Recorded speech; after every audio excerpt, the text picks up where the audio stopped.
Welcome back, Mr. Goodberry. The First Star Logistics studio is fully equipped and ready to record.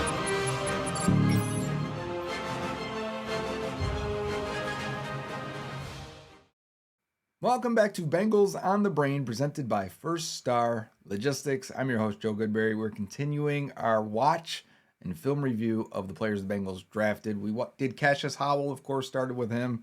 That was on Tuesday's episode. So now we're going to the second pick, but I'm going to mix it up. We're going to start getting some of these day three guys mixed in here. And I'm doing that because in previous years, you guys will watch the first few picks and then you don't really care about the day three guys. So we're going to do them together. I'm going to give you one day three guy and one of the premium picks until we, kind of run out of options here, because it's at one point we're going to get to one left. We'll see. So we're doing my favorite day three pick, which is Brian Parker, and Takario Davis today. And I've already cut up the clips that I wanted to show and got them all together and prepared. So it's kind of going to fit it all in the 30 minutes, or else, because typically we'll spend 30 minutes on one game. Effort here will be to probably spend 10 to 15 minutes on each player, showing some highlights and maybe some lowlights, or not. Again, I want to be positive about the players here. We're going to talk about some of the negatives on Takario Davis and some of the negatives on Brian Parker, but also the positives and what they do well. So starting with Takario Davis of Washington, and there's Arizona clips in here, of course, because he had a great year, a sophomore year at Arizona. So let's start with him. Okay, starting off with Takario Davis. Hey, now that I think about it, they call him Bobo. I don't know if you guys saw this. Coaches, his players, his teammates, they call him Bobo. Are you guys going to call him Bobo? Should we call him Bobo Davis? I guess we'll see how it grows and how his career goes here. But if I say Tacario, that's just because I didn't know his name was Bobo. And we see him here in an off coverage zone, right? So he's flipping out this way, and we got potentially two guys coming down the field here. He's got two guys he's got to watch. And didn't always score well in zone coverages.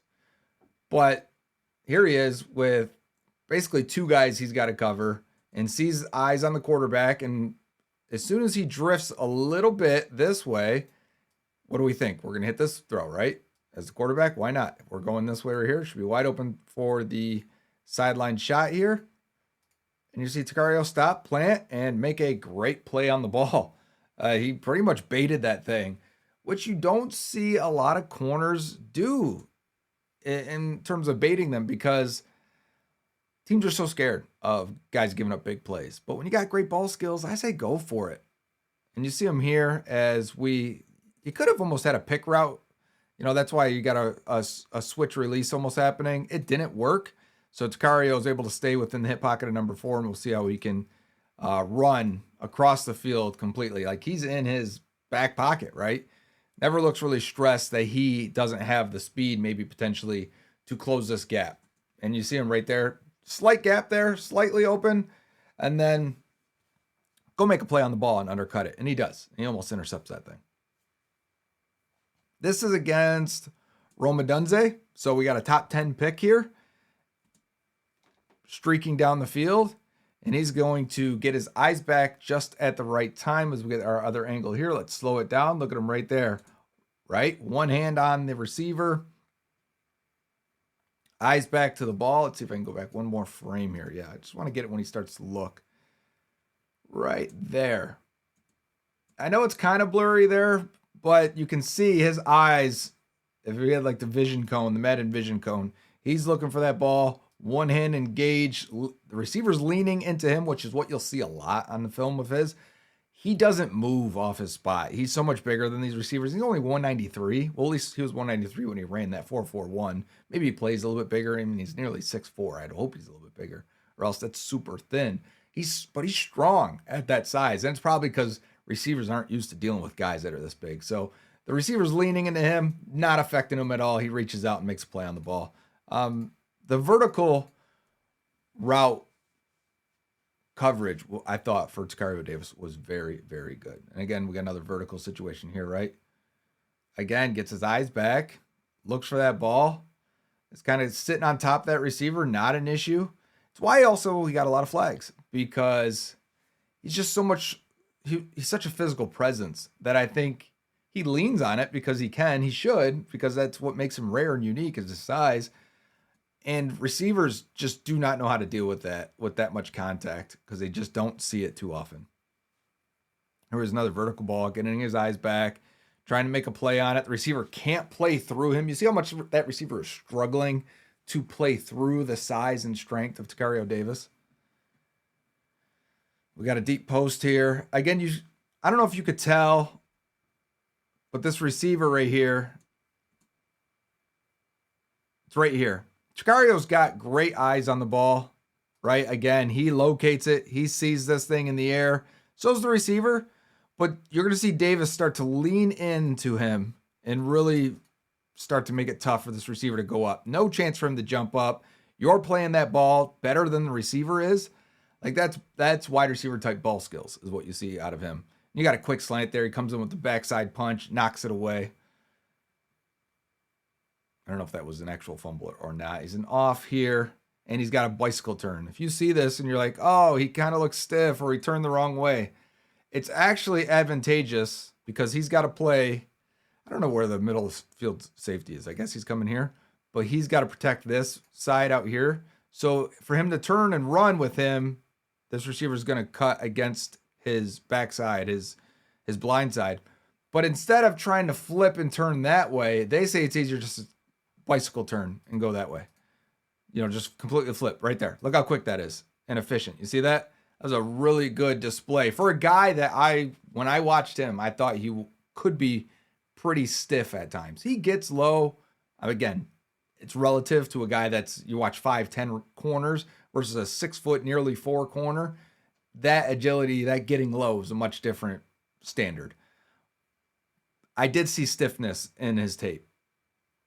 As expected, right? Excuse me, because of how big he is. Another back shoulder ball that he comes up, punches, plays the hands that time instead of finding the ball. So showing the ability to do both. Now he's playing the ball, tracking it almost like a receiver, leaning into the receiver. The guy still makes a really nice grab. He must have dropped it, I'm assuming. Yeah, he bobbled it right there going out of bounds because Tacario hit his elbow, it looked like. I like this. This is almost an inverted cover 2, I want to say, because the safety came down this way, and the two corners are going this way, right? And this is Takario Davis down here. And when he sees he's getting eyes, you can see he's like, okay, that guy's sitting. This guy's replacing him. He's coming across this way. So he's going to go and jump this guy as the deep safety, pretty much. See him?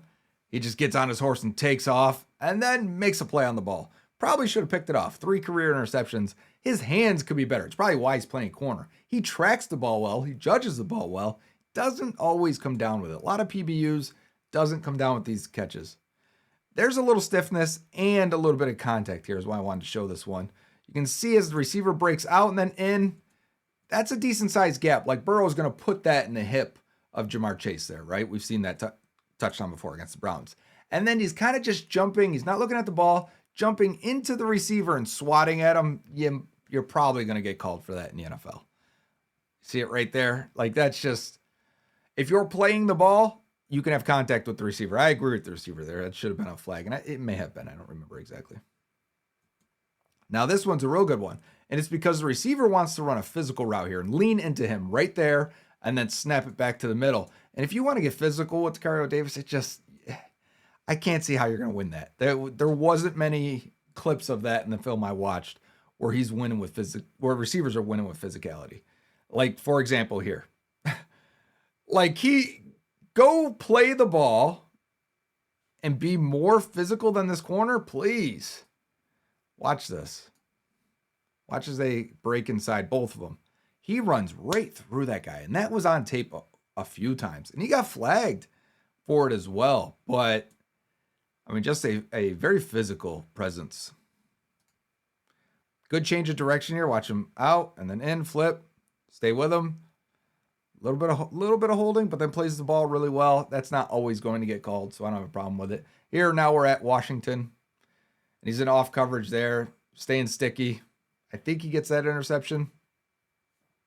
I think he gets another one here in zone as well. He already can tell here what's happening. We got a cover 3 scenario. Deep safety, right? Deep corner here. So he is the deep third here. This is Takario Davis here, right? So he's got his deep third on that side. And he can tell what type of combination route we have here. I believe one guy's going to clear and one guy's going to attack right there. So if you start carrying this guy in your deep third and this guy sits here, this should be wide open for the quarterback. The quarterback's seeing that now. He's probably reading Takario Davis. If he keeps running down the field, he's going to hit that. Watch Takario stop, eyes on the QB, flip his hips, and get to that same spot. It's a bad throw, I think. Good job by the underneath defender, too, to squeeze that. But Takario Davis does a good job of reading that, flipping his hips, getting to the spot, and making a play on that ball. Good aggressive click and close. When I talk about click and close, you get your... He's sitting there. When that foot plants, this is the click, that's the close, right? Plant that foot, go. That back foot, go. All right, off coverage here. Got a slant. Not really. He's going to run it back out. Didn't over pursue. Was able to change direction and stay with him. Again, physical, right? Super physical. There's the flag. But that is what he is. We're going to get flags. He was in the bottom 15 percentile for flags per snap amongst corners going back the last 10 years. So 13 penalties as a total doesn't seem like a lot. It's higher than a lot of these guys. I believe it's one every 149 snaps. I'll bring up the stats at the end here. That's what he does, and you're going to see that. Very physical player. And even times when it doesn't look like it should be a flag, the refs are throwing it because he's such an oddly physical player. Press situation, doesn't get the press here. Got a deep ball. And again, he's riding that receiver.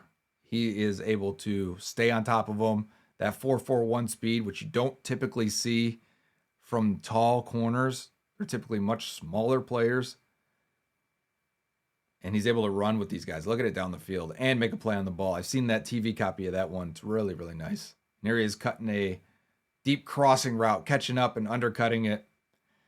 A lot of nice plays for Takario Davis there, but you can see some of it and why it wouldn't necessarily always work. So just to bring up some data points on Takario Davis, he's 21.7 years old, 6 foot 3 inches and 7/8, so nearly 6'4", 194, 33 and 3/8 inch arms, and 80 and 7/8, almost an 81 inch wingspan is absolutely crazy long. His relative athletic score based on his testing and size, 8.75, so in the 87th percentile, you could say. He was 115 on the consensus. We had him in our draft sheet as 190, so more of like a 4th to 5th rounder. And he was actually picked at 72 for the Bengals. His market share adjusted production, which takes in his age, when he had his production, tackles, passes deflections, tackles for loss, sacks, interceptions, right? All of these things. And who you did it against, your strength of schedule. He's in the 52nd percentile, so a little bit lower. Starter level, but not Pro Bowl level. 1,851 career snaps, 143 targets. He allowed 71 catches on that 43, so around 50%. 988 yards he was charged with, 5 touchdowns, 3 picks. Had 26 forced incompletions, which is an advanced way to say PBUs, pass breakups, right? But forced incompletions sometimes, you can do it without getting your hands on it. Say you hit the elbow. They don't call that on the official stats as a PBU, but I think forced incompletions, the way PFF does it, is the good way to do it. Now, PFF wasn't very kind for Takario Davis in a lot of ways. His PFF defensive grade, his overall defensive grade for his career, is in the 21st percentile. His career coverage grade, 51st percentile. This is amongst corners for the last 10 years. His career man coverage grade, 48th percentile. Zone coverage grade, 26th percentile. Run defense grade, 28th percentile. But a career tackle grade in the 90th percentile. Very good tackler. Only missed 6% of his tackle attempts. That's in the 96th percentile. 18% forced incompletion rate was in the 79th percentile. So again, he gets his hands on the ball really well. But then the 13 career penalties, one every 142 snaps, put him in the 15th percentile. So you can see, some of the data points there on Takario Davis. Not exactly what you're looking for, but why did he get drafted? And why did he get drafted high? And why did teams were they really intrigued by him? His sophomore tape was really, really good. It really happened against a lot of poor opponents. but you do have like the Roma Dunze tape in there, which is nice. I would say he got drafted as high as he did because the height and speed, length, that ratio is something you don't see it. Like Tariq Woolen had that. We mentioned like Cam Hart is like a comparable. Cam Hart was not a 4-4-1 guy. A lot of these guys that are big corners never had the ball skills that Takario Davis has. He tracks it really well, just doesn't always catch the ball. Uh, he's such an unknown for me. He doesn't score really well on our draft sheet, just being honest about it. The guys that usually grade like that, like that's like a Josh Newton type grade. I hope the upside is still in there for him. He's younger than Newton was coming out. He's faster than Newton. He's bigger than Newton. Like all the reasons why he should succeed are there, and why teams would value him more than a Josh Newton are there. So I'm hoping for it. Maybe we've gotten DJ Turner and Dax Hill to play at a higher level than what we saw the first couple of years. So maybe Charles Burks, the defensive backs coach, corner coach, can elevate Takario Davis as well. Let's jump into the next set of film here for our next player. Someone I'm excited about. I like him more than Connor Lew, and I read the comments. You guys couldn't believe there's some big Connor Lew fans. I liked Connor Lew. I just really liked Brian Parker. It's a little bit different there. And we'll put on the tape now Brian Parker at Duke, and I'll show you exactly why I like him. Number 53 at right tackle is our guy, Brian Parker. The newest and greatest. I'm going to be all over him. I'm going to be hyping him up. Watch him here as he's uncovered. He's going to climb to the second level, get to that linebacker, and then displace him, right? Not only did he get to the linebacker here, which was impressive to me, right? Get up there, get to him, displace him, and get him over here. So now as the running back's going to leak this way, he's got to be able to get behind him and get behind Brian Parker's back, right? So you've got to be able to keep working him and keep working him down the field, which he does there. Again, got a double team, right? Hit this, help your guard out, hit this defensive tackle, displace him, and then create a wall right there. We've got a seal here, we've got a seal here, and hold it long enough. That's the thing. A lot of these guys that are athletic can get to the second level. They can get to the linebackers, but can you sustain the block long enough to allow your running back to get through? And Brian Parker does right there. Now we'll flip over to the other side. We've got a different angle here. Again, wall this guy down and absolutely maul him down the line of scrimmage, right? Just see how far he took this guy. Let's go back and play here. You can see the end of this one. We'll try and get it again here. Watch him take this D end. And really, what are we bringing him to the A gap? The guard over here, the center, is wondering what truck just hit him. Meanwhile, we're pulling, right? We're pulling two guys. So perfect. He's got a down block there, and he gets it and lands it with power. So Brian Parker, again, going to double team on the defensive tackle here. Get him out of there. Come off of it. Create the seal. The running back here should have been hitting this hole. I don't know if he does. I actually don't remember. But that is so wide open, and it's because Parker displaced the defensive tackle, came off, and sealed off the linebacker. Like, that's a really high-level block that the running back missed. All right, getting out to the outside. Tight end's going to get some depth on the defensive end over there. And then Parker's going to get to him. And not just get to him, he needs to get on this side of him, right? Because we got to seal him off to the inside. I should get rid of this yellow. I can't see anything on this. Seal him off to this side so that the running back, as he gets there, can follow behind Parker's backside. And he does. Look at that. Look at that seal. Absolutely mauled that defensive end. Now he's going into the inside. This tackle's going to drop a knee. We're creating power, right? We got a down block here. Get him out of there, then get to the linebacker. Not only does he get that D tackle out of there, really helping out his guard. Gets to that linebacker, seals him off again. He's not just getting to these guys. He's not just landing on them. He's turning them inside. And when he's turning them inside, it's creating such a big gap for the running back to get through. And there's a big explosive run. He's got the end here completely and just turns them. Look at that torque. Get him out of there. Get on top of him. Pancake of the week, Brian Parker. This is against Syracuse. He's got the defensive tackle here. Just got to keep him inside. Just don't let these guys get to the outside. And he's doing that on that play.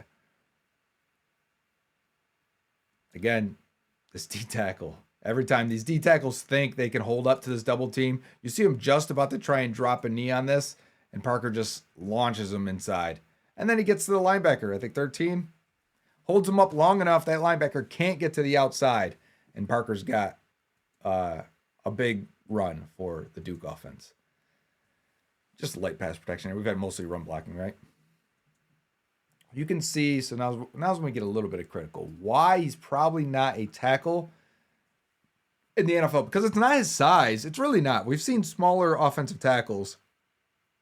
Jonah Williams is smaller, 6'5" and 2/8, so 6'5" and a quarter, 309. He's got 10-inch hands, 32 and 7/8 inches, so basically 33-inch arms, just a shade under, and then a 79-inch wingspan. So it's not terrible. But you can see here, watch his movement skills. I'm going to go back again to the snap of it. I want to see that first kick.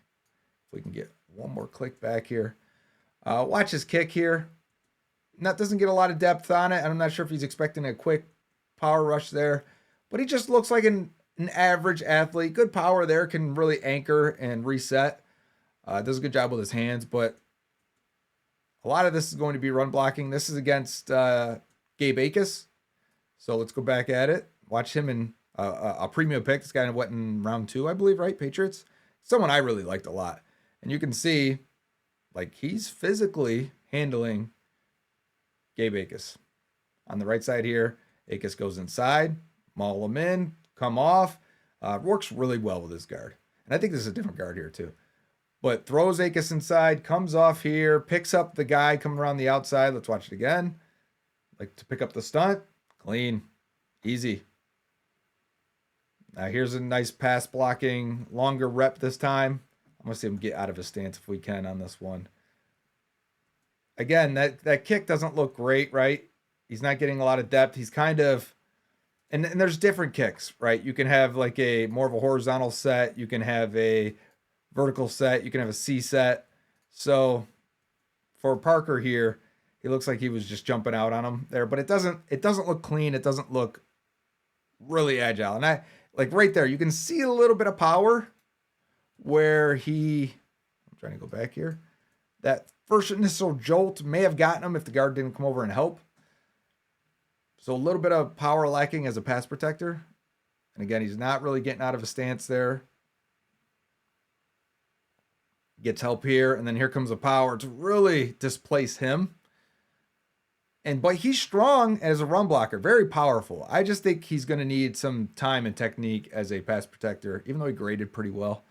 Here he is getting out into space. Let's see what kind of athlete he is. Get out and get that guy. Yeah. If this ball wasn't dropped, like what a good look for what kind of athlete is Brian Parker here as he's going out on the screen, getting out in front. Just get a piece of that guy. And he does.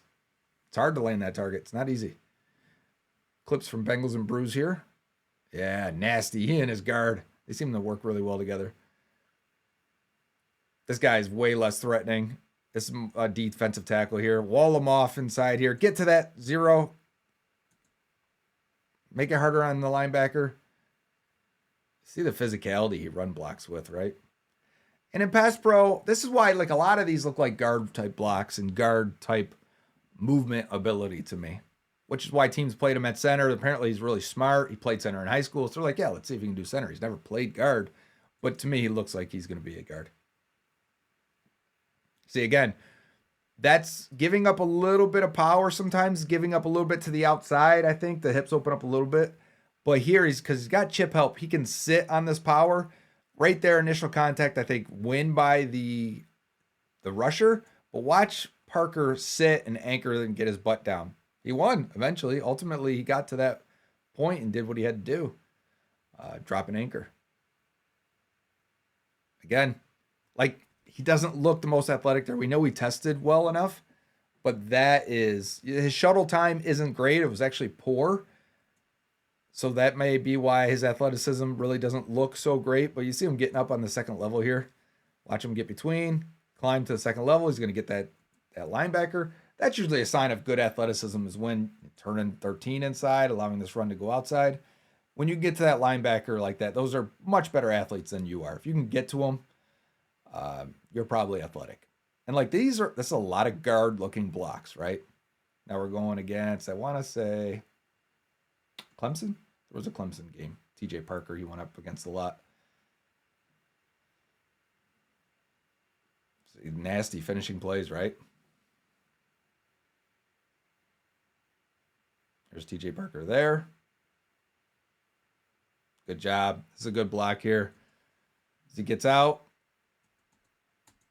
a swat, and he never shoots his hand as he tries to, the rusher tries to go down and around, kind of Cassius Howell this thing. Parker then fires his gun, gets his hand on him, lands both hands. Got no issue there. Whenever these D tackles come out and rush, no problem. That's not a problem for him. I think the speedier, the freaks will get him if he's at tackle, just like they would get anyone.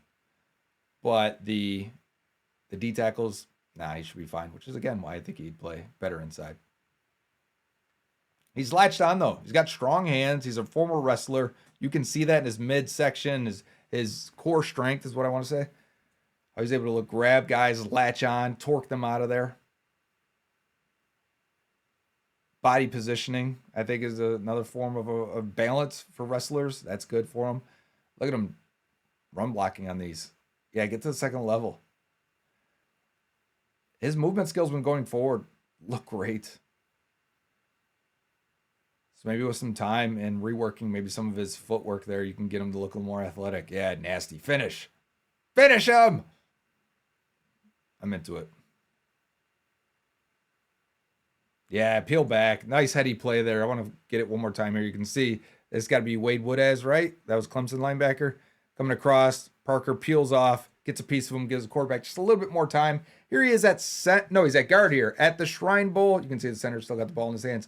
So at the East-West Shrine, he went and played center and guard and practices. Like, that's what it looks like. I think that's Malachi Lawrence. It is Malachi Lawrence. So let's go back. This is Malachi Lawrence rushing from the inside here. Looks good. That looks like a guard to me. Here he is at center. We've got Parker at center, knocking this guy off to the right, giving his quarterback time, picks up the next guy, really just sticking with his blocks, understanding what he's doing. This is Tyler Oneedham, Broncos, I think, the Broncos' first pick. What was that, round 2 or round 3? Whatever pick was their first. He's going to go with a chop on the outside arm. You see Oneedham right there trying to hit him with that. Parker doesn't affect him, latches on, drives him into the ground. That's a win. So Brian Parker is 22.3 years old, so he just turned 22, 6'5.25". I did his height and weight and all that, right? It's adequate. The consensus rank had him 116 pre-draft. He was on our draft spreadsheet 29th. Why am I so excited? He scored really well for us. His relative athletic score based on testing and size at offensive tackle was an 82.8. At interior offensive line, it was a 94. So he's a much better athlete in comparison to other interior offensive linemen. He's much bigger in compared to interior offensive linemen than he is at tackle. So that makes sense why teams see him that way. Still, an 8.28 is plenty athletic enough at offensive tackle. A lot of guys. Orlando Brown Jr. is lower than that, right? He had 2,335 career snaps in college, a lot, very experienced. His PFF offensive grade puts him in the 92nd percentile. They loved him in college. His run block grade, 75th percentile. We just saw that, right? Gap run blocking, so man, power, gap run blocking, 43rd percentile. But zone blocking, 79th percentile. Very good there. Pass blocking grade overall, 92nd percentile. His true pass set, so pull out all the screens, give me obvious passing situations. These guys are pinning their ears back and rushing. He grades in the 86th percentile. It's a very good numbers. 10 career penalties means 1 every 234 snaps, 57th percentile. Pretty average. Played tackle his whole career. Very steady, very smooth player. I like Brian Parker a lot. I think at the very least, he could back up all 5 spots. And we're talking 6th round. Great. I'll take that every single year. A guy that could play multiple backup spots and be active every day in the 6th round. At most, so that's the bottom. That's the floor for him. The ceiling, I think he has Pro Bowl guard potential. I didn't say that about Takario Davis, right? I'm saying that about Brian Parker. I think he looks good on tape. I think he's got the size, the athleticism, the strength. He's got already the technical refinement in the run game and the power in the run game. I like it. I like everything we got. He grades really well in pass protection as well. It may be at guard. I do not care. Give me a Pro Bowl guard in the 6th round. Last time we had a guy grade 80 or higher, to be a first round grade guy, guard, that went in the 6th round. Trey Smith. Last time we did it. I like our draft spreadsheet, guys. I'm going to reference it all the time, and we're going to reference it again as we keep diving into the film of the rest of the Bengals draft class. Next time on Bengals on the Brain, presented by First Star Logistics. Until then, hoo day.